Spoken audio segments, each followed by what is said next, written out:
കഴിഞ്ഞ എപ്പിസോഡിൻ്റെ തുടർച്ചയായിട്ട് ഗുളികൻ 7-ാം ഭാവത്തിൽ നിന്നാൽ വിവാഹ തടസ്സം, കാലതാമസം, ഭാര്യാഭർത്തൃ ഐക്യമില്ലായ്മ, ചേരാത്ത ബന്ധങ്ങൾ, ഭാര്യാസുഖക്കുറവ്, ലൈംഗിക സുഖ ഭോഗഹാനി, കോപശീലം, കളത്ര ദുരിതം, സ്ത്രീസുഖഹാനി, ഏവരാലും വെറുക്കപ്പെടുക, യാത്രപ്രിയർ, യാത്രകളിൽ ക്ലേശങ്ങൾ അനുഭവിക്കുക, അപകടങ്ങൾ, അന്യസ്ത്രീ ബന്ധം, സ്ത്രീജിതനാവുക, അറിവ്, പക്വത ഇവയ്ക്കൊക്കെ കുറവ് വരും.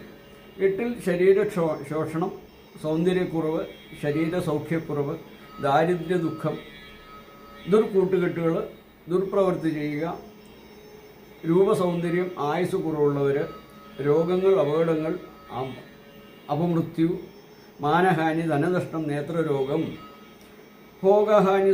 ഭോഗസുഖഹാനി ഉണ്ടാവും, ലൈംഗിക അവയവങ്ങൾക്ക് രോഗം, ബലഹീനത, ശീഘ്രസ്ഖലനം, രോഗാദി ദുരിതങ്ങൾ, കുടുംബസൗഖ്യക്കുറവ് ഇതൊക്കെയാണ് 8-ൽ.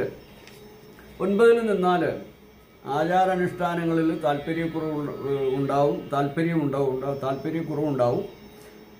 ക്ലേശം, പുണ്യ പ്രവൃത്തികൾ താല്പര്യമില്ലാത്തവരാവും.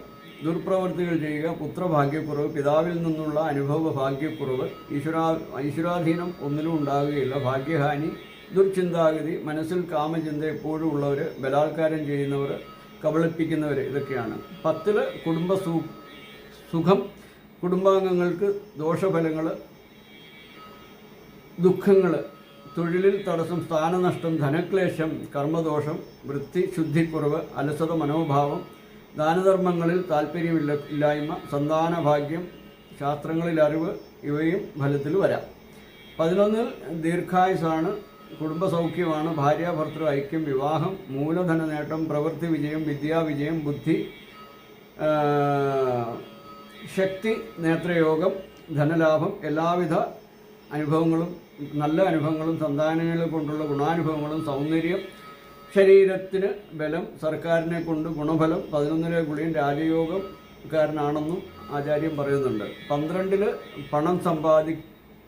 പണസമ്പാദനത്തിൽ മുൻതൂക്കം കൊടുത്ത് ജീവിക്കുന്നവരായിരിക്കും അവർ.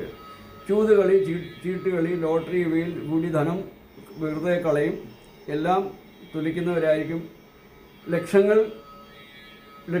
ലക്ഷ്യം മുന്നിൽ നിന്നിട്ടായിരിക്കും അവരുടെ പ്രവർത്തനങ്ങളിൽ താല്പര്യം.